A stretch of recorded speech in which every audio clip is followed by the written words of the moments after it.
마태복음의 1장을 보면 예수님의 족보로 시작을 하죠. 그 족보에는 네 명의 여자의 이름만이 기록되어 있습니다.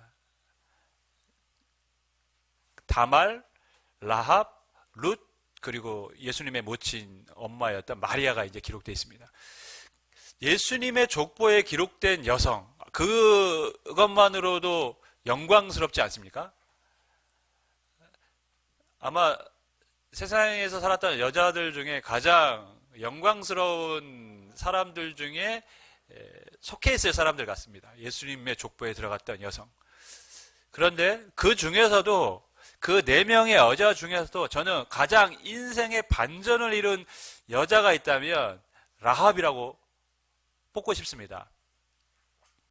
왜냐하면 라합은 그가 하는 일이나 그가 속해 있던 족속이 예수님의 족보에는 전혀 들어올 수 없는 인물이기 때문에 그렇습니다. 영적으로 우리가 표현을 하면, 영적 토양으로 표현하면 라합이라는 여인은 가장 황폐한 사막과 같은 삶을 살았던 여인입니다. 마치 사하라 사막, 끝없이 펼쳐지는 사하라 사막같이 그와 같은 영적 토양을 가진 여인이었는데요. 그 여인은 하지만 인생에서 가장 아름다운 열매를 맺는 사람이 되었습니다. 어떻게 그 여인은 가장 황폐한 땅에서 가장 아름다운 열매 맺는 삶으로 바뀌어질 수 있었을까요? 오늘 말씀을 통해서 살펴보도록 하겠습니다. 세연이에게 제가 이제 물었습니다. 제가 계속 말씀입니다. 하나님은 우리에게 행복을 원하시고 행복할 수 있는 길을 알려주셨습니다. 하나님의 말씀을 지켜 행하는 것입니다. 그것이 형통한 것이고 그것이 복을 받는 길이기도 합니다. 그런데 문제는 뭡니까? 우리가 그 말씀대로 살지 않습니다. 왜 말씀대로 살지 못합니까? 우리의 영적 토양이 좋지 않기 때문에. 영적 토양이 말씀을 따라갈 능력이 되지 않습니다. 그래서 영적 토양을 바꿔야 됩니다. 그래서 저희 아들에게 물었어요. 세연아, 영적 토양을 바꾸면 어떻게 해야 되지? 지난주 말씀을 떠올려서 얘기해봐라. 순종하면 됩니다. 반만 맞았어요. 그래서 어떻게 순종하라고 했어요? 얘가 저 그거 알아요. 알아요, 저. 근데 생각이 안 나는 거예요.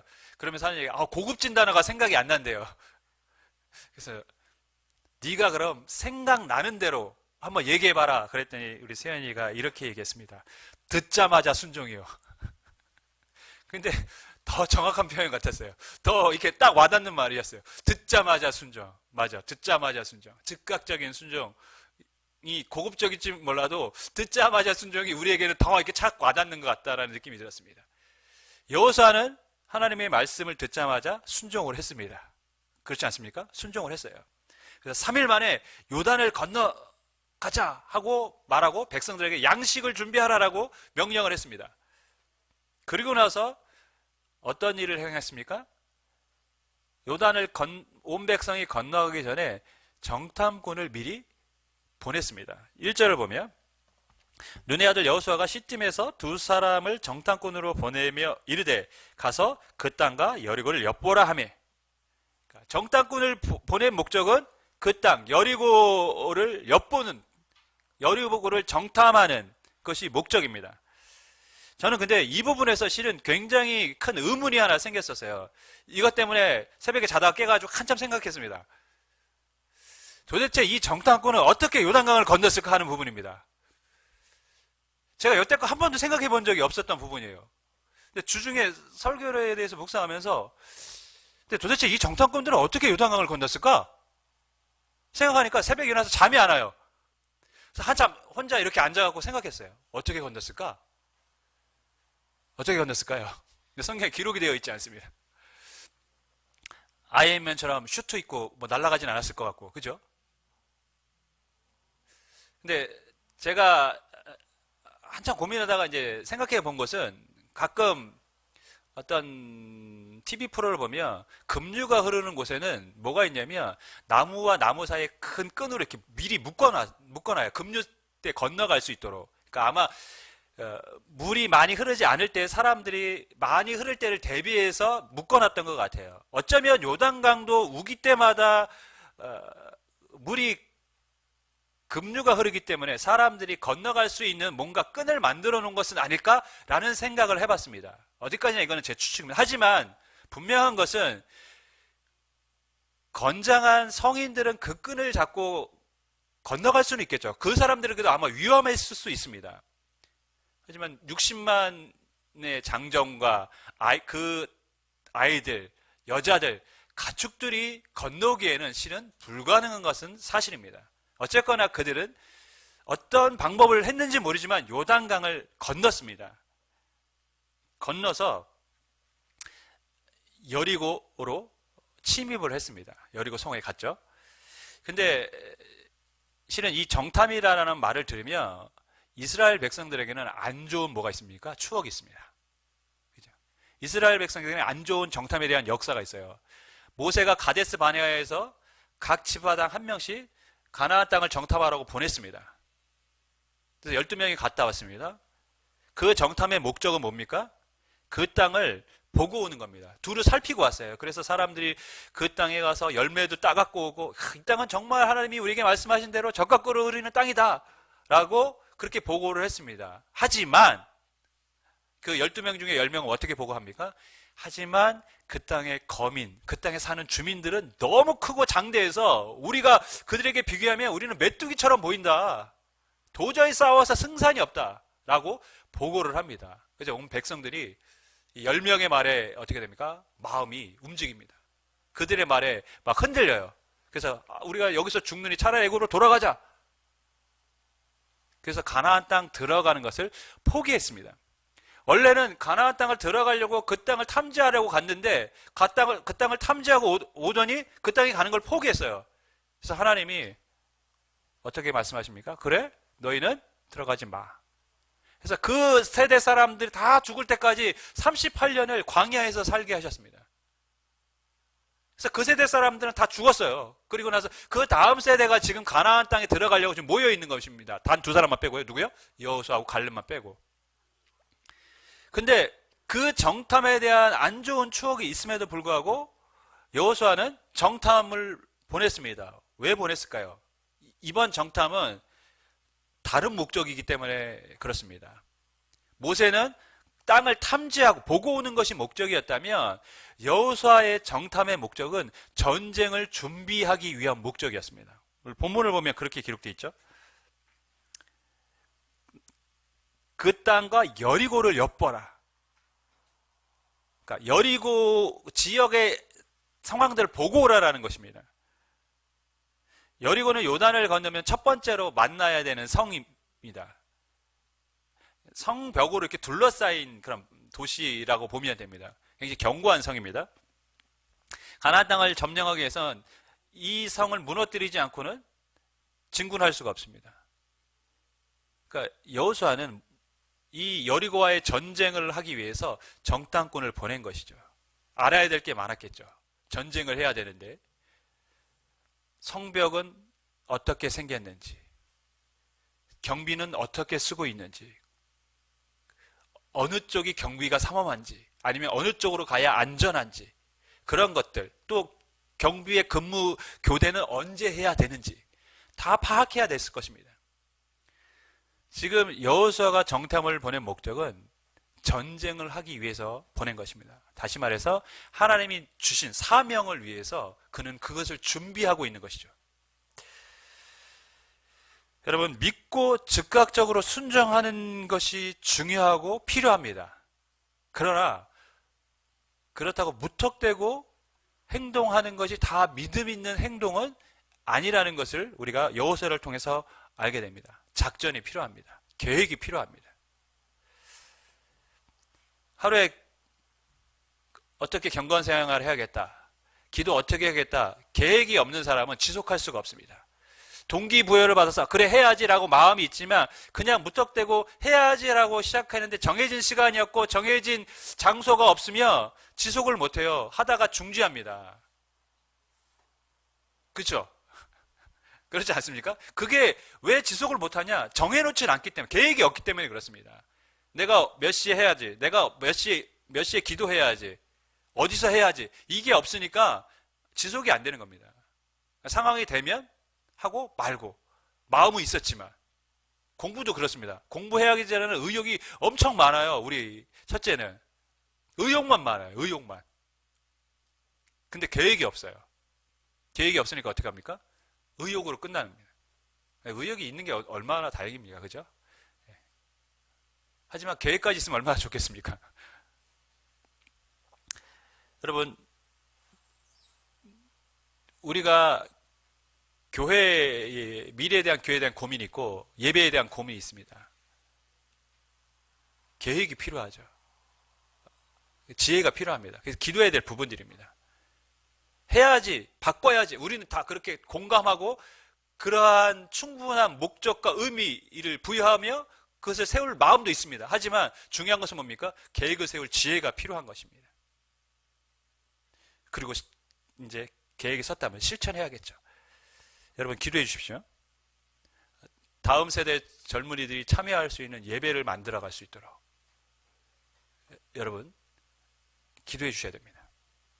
그리고 우리는 반드시 그것을 실행에 옮길 것입니다. 그런데 이 정탐꾼들이 오늘 본문을 보니까 정탐을 하러 갔는데 누구의 집에 이제 머물입니까? 1절을 다시 한번 읽겠습니다. 눈의 아들 여호수아가 시팀에서 두 사람을 정탐꾼으로 보내어 이르되 가서 그 땅과 여리고를 엿보라 하매 그들이 가서 라합이라 하는 기생의 집에 들어가 거기서 유숙하더니 했습니다. 정탐을 갔는데 기생의 집에 들어갔어요. 왜 하필 기생 라합의 집을 선택을 했을까요? 원래 이 기생의 집은 사람들이 많이 왔다 갔다 하는 곳이죠. 많은 사람들이 모입니다. 그리고 자유분방하게 뭘 마시고 이야기하고 사담을 나누는 곳입니다. 그렇기 때문에 정탐꾼들은 자신의 몸을 숨기기에 굉장히 용이했던 장소이기도 합니다. 많은 사람이 원래 왔다 갔다 하는 곳이니까요.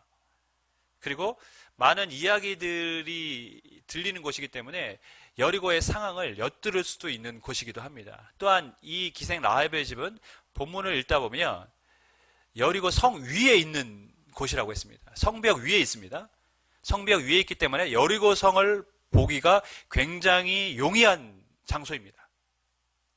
그러니까 여러 정보를 얻을 수도 있고 여리고 상황을 보기도 편한, 정탐하기도 편한 위치에 있었기 때문에 이들은 자신의 몸을 숨기고 정보를 얻기 위해서 기생 라합의 집에 들어간 것입니다. 그런데 문제가 이제 시작되죠. 계획대로 잘 숨었다가 빠져나오면 됐는데 그들이 왔다라는, 정탐꾼이 왔다라는 소식이 여리고 왕에게 보고가 됩니다. 2절, 3절. 어떤 사람이 여리고 왕에게 말하여 이르되 보소서 이 밤에 이스라엘 자손 중에 몇 사람이 이 땅을 정탐하러 이리로 들어왔나이다. 여리고 왕이 라합에게 사람을 보내어 이르되 내게로 와서 내 집에 들어간 그 사람을 끌어내라. 그들은 이 온 땅을 정탐하러 왔느니라. 굉장히 다급한 상황입니다. 누군가가 정탐꾼이 왔다. 이스라엘 사람들이 정탐하러 왔다. 그리고 그 사람들이 라합의 집에 있다고까지 보고를 했어요. 그러니까 라합의 집에 있던 누군가가 아마 그 사람들을 보고 왕에게 보고를 했겠죠. 수상한 사람들이 왔다. 그리고 왕은 즉시 군사들을 보내서 그 두 사람을 잡아오라고 했습니다. 군사들이 라합의 집에 도착하자 라합에게 얘기합니다. 정탐꾼이 숨은 것 알고 있다. 끌어내라.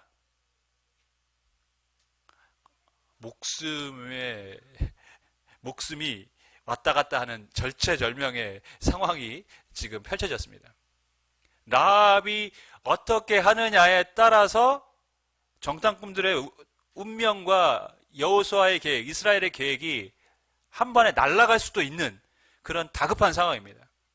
근데 실은 여러분, 라합에게 뭔가를 기대하기가 쉽습니까? 어렵습니다. 왜냐하면 그녀는 여리고 사람이고 여리고의 성벽 위에서 왕에게 그러니까 왕의 측근들이 자주 왕래하는 곳이었기 때문에 왕에게 보고가 되지 않았겠습니까? 그러니까 정부와도 굉장히 밀착된 관계 속에서 살아가는 사람이었다는 것을 우리가 짐작할 수 있는데 그 여인이 왕을 배신할 수 있을까요? 자신의 인생인데 그러기 쉽지 않는 상황입니다. 그런데 이 라합이 예상 밖의 대답을 합니다. 두 사람을 도와주었습니다.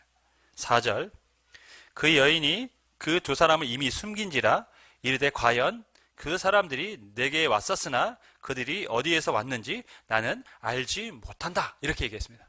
왔지만 갔다. 근데 어디로 갔는지 모르겠다. 이렇게 보고를 했습니다. 근데 4절을 보면 우리가 좀 눈여겨봐야 될 단어가 이미 숨겼다는 단어예요. 이 부분이 굉장히 드라마틱하지 않습니까? 정탐꾼들이 라합의 집에 있는데 누군가가 이 사람들이 정탐꾼인 줄 알고 이스라엘 사람들인 줄 알고 왕에게 보고를 합니다. 근데 왕은 그 얘기를 듣고 사람들을 보내서 잡아오라고 했는데 그 소식은 이미 누구에게 들립니까? 라합에게 들린 것입니다. 굉장히 중요한 정보가 라합의 집에서 왔다 갔다 지금 하고 있는 거예요. 그러니까 라합이 그 당시에 아주 그 정부나 나라에 유명했던 사람들이 오고 가는 장소였다라는 것을 우리가 이제 알 수 있는 부분이죠. 라합은 나라의 눈치를 보고 지금 살고 있습니다. 그렇습니다. 그런 상황이죠. 그리고 거기에 도움을 주면 얼마든지 더 편안한 삶을 실은 살 수도 있습니다. 상황이 그렇습니다. 그런데 정탐꾼을 숨겨주고 거짓말까지 합니다. 정탐꾼들을 미리 옥상에 뭘로 덮어서 숨겨두고 갔다고 얘기하죠. 거짓말까지 합니다. 실은 그녀가 이 정탐꾼을 도운 것은 단순한 행동이 아닙니다. 그녀의 목숨 혹은 그녀의 가족의 목숨을 다 담보로 한 거짓이고 도움입니다. 발각되면 어떻습니까? 죽는 것입니다. 그녀의 인생은 그로 끝나는 것입니다. 생각해보면 그냥 정부에게 협조하는 게 그녀의 인생에 더 좋을 것 같아요. 미래가 더 밝을 것 같습니다. 정부에서 주는 상도 받고 더 정부와 밀착돼서 더 많은 사람들이 왕래하는 그런 인생을 살 수 있을 것 같습니다. 그런데 그녀는 그녀의 목숨과 가족의 목숨이 위태로움에도 불구하고 이 두 사람을 도왔습니다. 왜 도왔을까요? 그 이유를 라합은 이렇게 얘기합니다. 9절 10절 말하되 여호와께서 이 땅을 너희에게 주신 줄을 내가 아노라. 우리가 너희를 심히 두려워하고 이 땅 주민들이 다 너희 앞에서 간담이 녹나니 이는 너희가 애굽에서 나올 때에 여호와께서 너희 앞에서 홍해물을 마르게 하신 일과 너희가 요단 저쪽에 있는 아모리 사람의 두 왕 시온과 오객에 행한 일 곧 그들을 전멸시킨 일을 우리가 들었음이니라.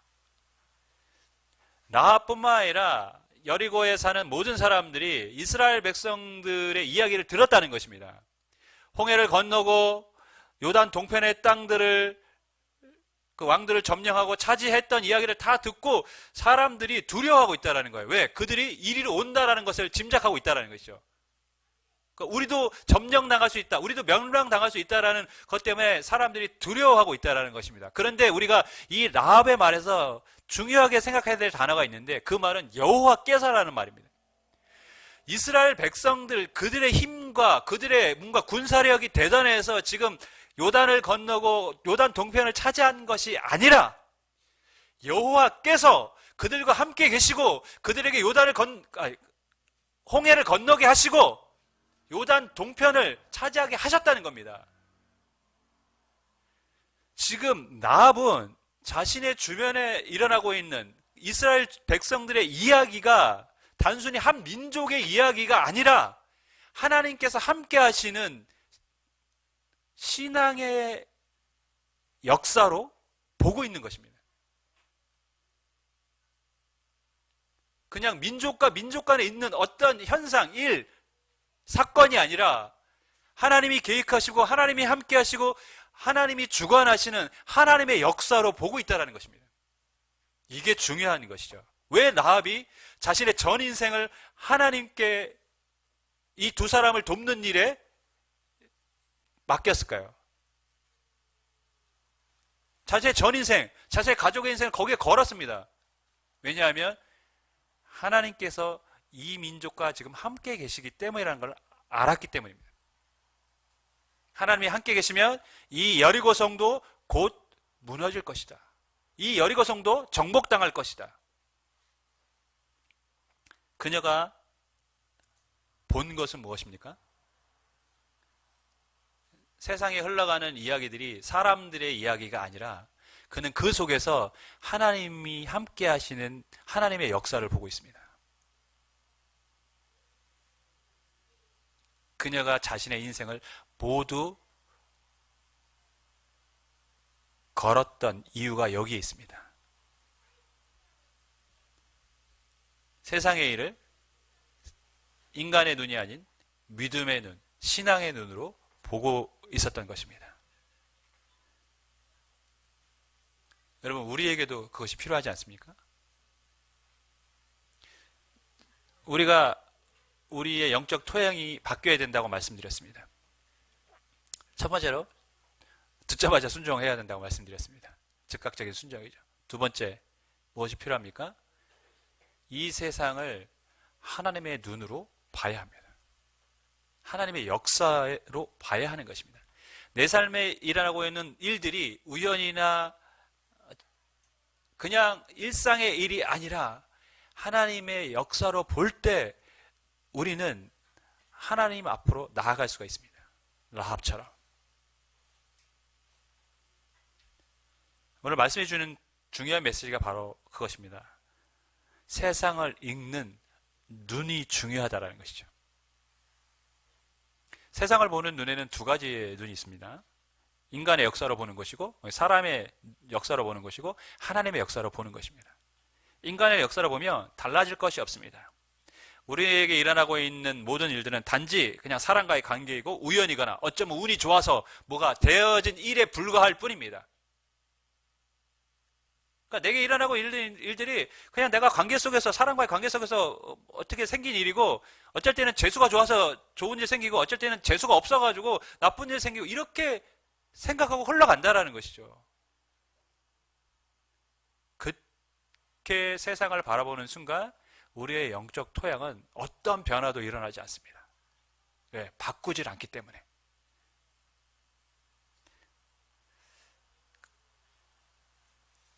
창조과학 세미나를 하시는 김명현 박사님이라는 분이 계십니다.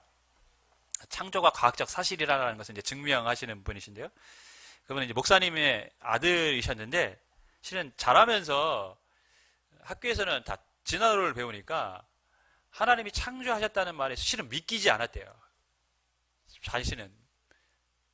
본인 또 이제 과학을 전공했던 사람이니까 더더욱 과학이라는 것은 뭔가 검증이 돼야 믿는 사람 아닙니까? 그러다가 과학자로서 진화론에 대한 것들을 이제 본인이 검증해봐야 되는데, 아무리 봐도 진화론에 대한 증거가 없더래요, 역사적으로. 진화론에 증거가 없거든요, 여러분. 제가 누누이 말씀드리지만 화석이 많이 나와야 되는데 화석이 없어요. 나중에 한번 세미나 보시면 재밌습니다. 강의도 아주 재밌게 하시는데 제가 한번 올려드리겠습니다. 근데 그분이 나중에 뭐라고 얘기하셨냐면, 진화의 증거가 없고 오히려 자기가 공부를 하다 보니까 창조가 더 과학적인 증거가 있다라는 것을 이제 발견하게 됩니다. 그러면서 나중에 그것을 깨닫고 뭐라고 얘기했냐면, 하나님 앞에 정말 계셨군요 라고 고백을 했다고 했습니다. 정말 계셨군요. 그 다음부터 세상이 달라 보이기 시작했다고 고백을 했어요. 세상의 모든 것들이 하나님이 창조하신 아름다운 세상으로 들어오기 시작했다고 고백을 했습니다. 여러분, 근데 실은 달라진 게 있습니까? 없어요. 없는데 이전에는 그냥 우연히 지어진 인간이 만든 세상으로 생각했는데, 하나님의 시각으로 보기 시작함부터 세상이 하나님이 창조하신 너무나 아름답고 정확하고 정말 한치의 오차 없는 하나님의 섭리가 있는 세상으로 보여진 것입니다.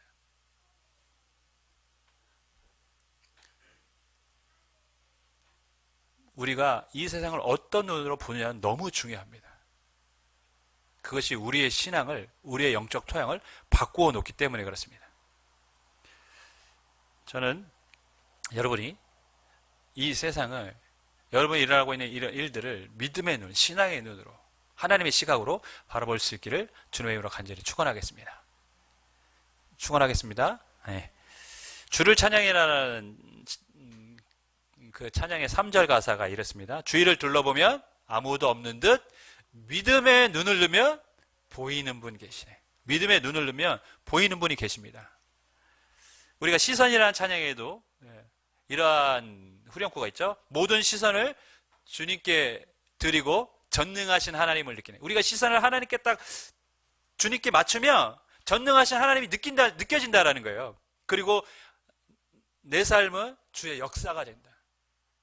시선을 주님께 맞추지 않으면 아무것도 일어나지 않는 그냥 일상 사람의 일처럼 느껴지지만 주님께 시선을 맞추면 전능하신 하나님, 나의 삶에 일하고 계시고 역사하신 하나님을 알게 된다는 것이죠. 그만큼 믿음의 시선, 시각이 중요한 것입니다.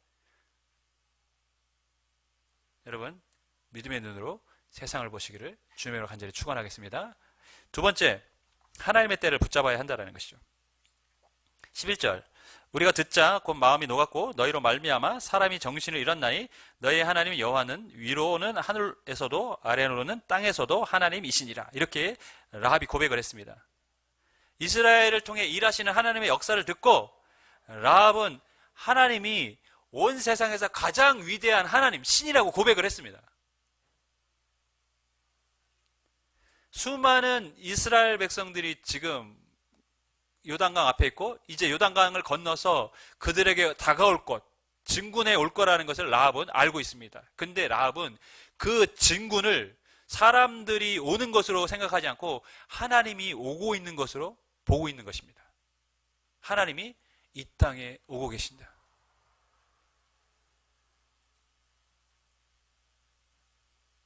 그렇기 때문에 라합은 지금 정탐꾼을 도와야 한다고 믿고 있습니다.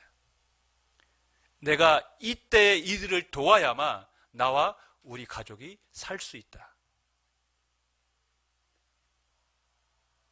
이것이 자신에게 주어진 어쩌면 마지막 은혜의 때일 수 있다라고 라합은 판단했던 것이죠. 이 기회를 놓치면 나와 우리 가족도 다 멸망을 당할 수밖에 없다. 하나님의 시각으로 세상을 보니까 지금 두 정탐꾼이 자기 집에 와 있는 것이 하나님이 주시는 은혜의 때라는 것을 그는 알게 된 것입니다. 그리고 그것을 붙잡았습니다. 실은 자신의 미래, 자신의 목숨을 내버리고 그것을 잡았습니다. 여러분, 라합은 기생이고 사람의 눈치를 보면서 살아야 되는 사람입니다. 그렇지 않겠습니까? 사람들에게 잘 보이려고 얼마나 그냥 마음에도 없는 웃음 짓고 그렇게 살았겠습니까? 욕하고 싶어도 속으로는 부글부글 끓으면서도 그 사람에게 미소 지으면서 좋은 말 하면서 다 생존을 위한 삶 아니었겠습니까? 다람쥐 쳇바퀴처럼 그런 반복되는 삶을 살았는데 그녀는 그러한 인생에서 예수님 족보에 들어가는 위대한 여성이 되었습니다. 가장 황폐한 땅에서 가장 아름다운 열매를 맺는 여인이 되었습니다. 그 이유는 하나님이 주신 은혜의 때를 알고 그것을 붙잡았기 때문입니다. 저는 우리가 라합처럼 아름다운 열매를 맺는 인생이 되기를 간절히 소망합니다. 그렇게 되기를 또 기대하고 그렇게 교회를 같이 만들어가기를 원하는 마음으로 기도하고 있습니다. 여러분 매일 반복된 삶을 통해 지쳐 하십니까? 라합처럼 희망 없고 비전이 없는 세상을 살아가는 것 같아 괴로워 하십니까? 우리에게 우리의 그 일상을 뛰어넘는 하나님의 은혜가 필요합니다. 그 하나님이 주시는 은혜의 때를 붙잡아야 됩니다. 누가 그것을 알고 붙잡을 수 있습니까? 하나님의 눈으로 세상을 볼 때 하나님의 은혜의 때가 보이기 시작할 줄 믿습니다. 저와 여러분의 가정 또 우리 교회가 은혜의 때를 붙잡고 황폐한 우리의 영적 토양들이 기경되어 아름다운 열매 맺는 삶들이 되기를 주님으로 간절히 축원하겠습니다.